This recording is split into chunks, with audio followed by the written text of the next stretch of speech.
A long time ago, a group of deadly mercenaries were abducted from Earth and hibernated in space for 100 years. Then, one day, they were dropped from a spaceship and finally let free. The movie opens up with an armed officer, Royce, falling from the spaceship. During his freefall, he gains consciousness and somehow manages to open his parachute. After landing in a forest, he starts inspecting the place to check if anyone else is present. Just then, a Mexican drug cartel enforcer, Cuchillo, also lands there in the same manner. As soon as he lands, Cuchillo points his gun at Royce and threatens to shoot him. Both of them are confused on how they got there, and things get heated between them. While the two are arguing, another human falls from the sky, but without his parachute. As a result, he dies on the spot. Royce and Cuchillo are taken aback by the incident, but suddenly, someone opens fire at them. They somehow scramble to safety and devise a plan to round up the attacker. Fortunately, the plan works, and Royce is able to hold off the man at gunpoint. Once interrogated, he finds out that the man is a Spetsnaz soldier named Nikolai, who was also brought to the forest in the same manner. The three then decide to put their differences aside and work together to find a way to escape the forest. After walking for some time, the three men come across a dangerous-looking lady pointing a sniper at them. She is Isabel, an IDF sniper. At first, she threatens to shoot the men one by one, but when Royce assures her that they are all on the same page, she lowers her weapon. Shortly after, Isabel reveals that she has ventured through a lot of forests in her lifetime, but has never come across this one. She also mentions that she noticed some other people in the sky with parachutes. Hearing this, the group becomes hopeful of finding an escape route and heads in the said direction. On their way, they notice two men fighting mercilessly. They are Mombasa, an RUF officer from Sierra Leone, and Stans, a death row inmate from the States. However, as soon as they see Royce and the group, they stop. After a while, the group of 6 start walking through the forest and hear some screams. Surprisingly, a normal-looking guy is hanging upside down from the branch of a tree. This indicates that he doesn't have any experience in combat. Royce, being the alpha of the group, which is saying a lot since he's hanging out with Blade and Machete, shoots the branch down and rescues the man. Following this, the man introduces himself as Dr. Edwin, a famous physician from California. He also tells them that the last thing he remembers is leaving his house for work. None of them are aware of their location or how they got there. Soon, Royce takes command of the group, but offers little information about himself. Because of this, Isabel suspects that he is a mercenary and a former member of the Black Ops military. After a while, as the group continues walking, Royce theorizes that they've been transported to the forest for a specific reason, since they are all assassins,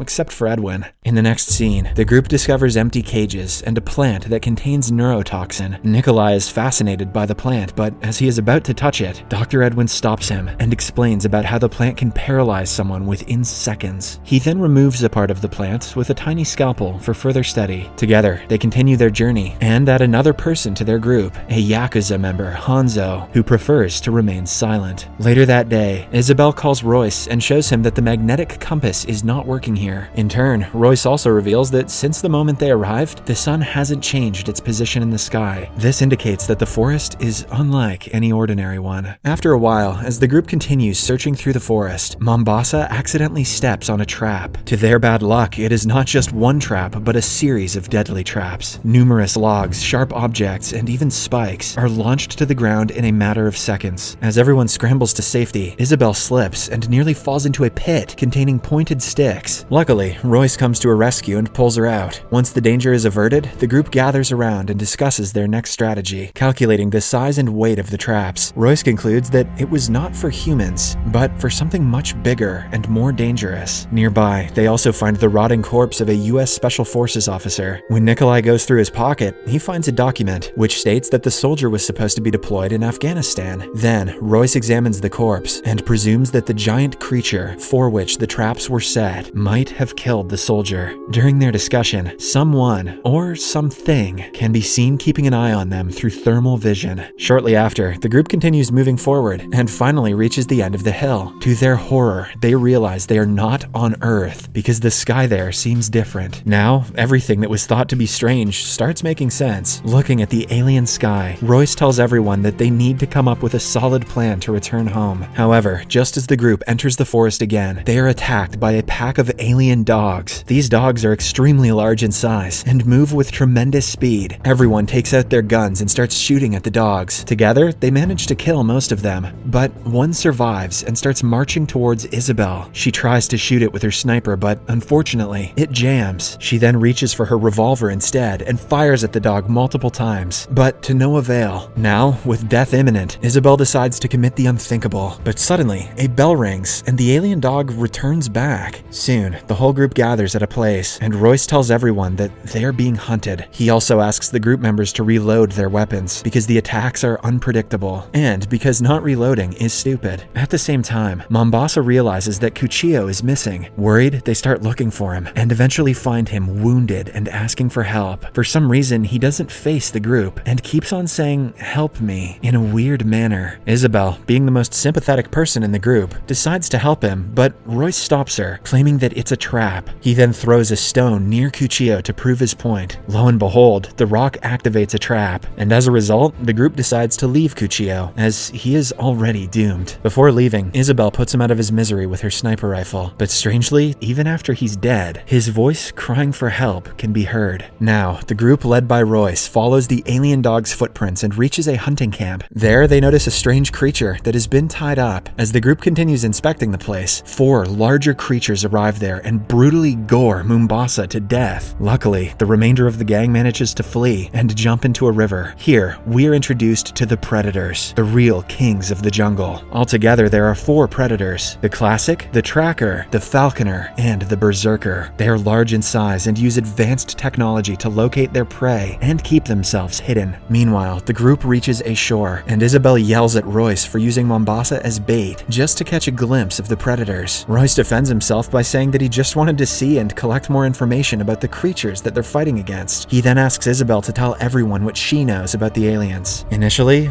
Isabel is hesitant, but when the group stares at her in anger, she finally reveals that she has heard of these creatures before. Long ago, in the forests of Guatemala, a team of special forces were sent out for a regular drill, but only one came out alive. From his report, everyone got to know about Bigfoot.